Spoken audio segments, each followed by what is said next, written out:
যুক্তরাজ্য সফরের তৃতীয় দিনে ব্রিটিশ রাজা তৃতীয় চার্লসের কাছ থেকে কিং চার্লস হারমোনি অ্যাওয়ার্ড 2025 গ্রহণ করবেন প্রধান উপদেষ্টা ডক্টর মোহাম্মদ ইউনূস।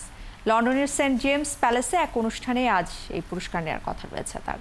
বাংলাদেশ সময় সন্ধ্যা 6:15 নাগাদ বাকিংহাম প্যালেসে যান তিনি।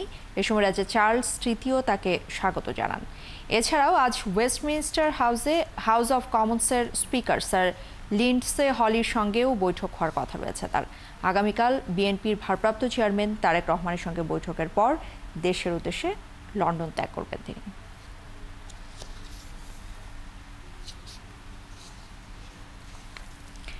দর্শক, আগামীকাল লন্ডনে প্রধান উপদেষ্টা ডক্টর মোহাম্মদ ইউনূস এবং বিএনপির ভারপ্রাপ্ত চেয়ারম্যান তারেক রহমানের মধ্যে অনুষ্ঠেয় তথ্য জানাতে আমাদের সঙ্গে লন্ডন থেকে এই মুহূর্তে যুক্ত হচ্ছেন সহকর্মী আরিফ মাহফুজ।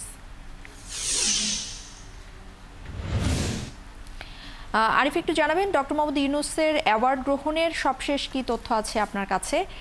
এ বিষয়ে এখন পর্যন্ত আপনি কোনো ধরনের তথ্য সংগ্রহ করতে পেরেছেন কিনা? ধন্যবাদ।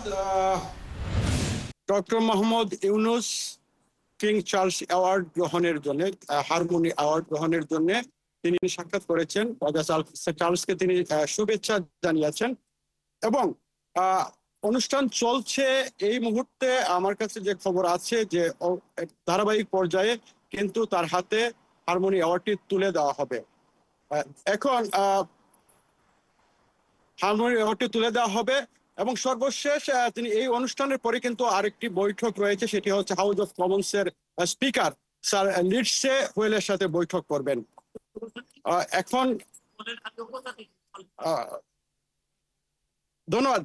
আমি যেটা বলতে চাচ্ছিলাম যে এই বিকেলে কিন্তু তার দুটো অনুষ্ঠান রয়েছে ধারাবাহিকভাবে। একটি হচ্ছে যে হাউস অফ কমন্সের স্পিকার স্যার লিন্ডসে হোয়েলের সাথে বৈঠক করবেন এবং বিকাল 4:30 থেকে 5টার মধ্যে একটি সাক্ষাৎ ও শুভেচ্ছা অনুষ্ঠান রয়েছে। সেখানে হয়তোবা অনেক গুণীজন থাকবে, তাদের সাথে সাক্ষাৎ করবেন এবং কথা বলবেন ডক্টর মোহাম্মদ ইউনূস এবং তারাও তাকে শুভেচ্ছা জানাবেন।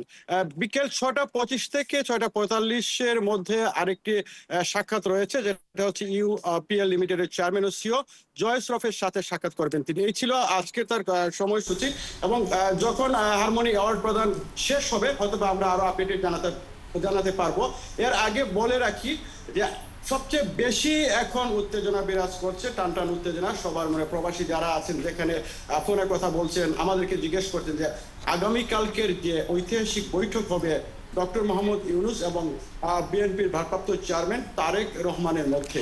আরিফ, আপনাকে ধন্যবাদ আমাদের সাথে যুক্ত হওয়ার জন্য। আরিফ মাহফুজ আমাদের সাথে লন্ডন থেকে যুক্ত হয়েছিলেন।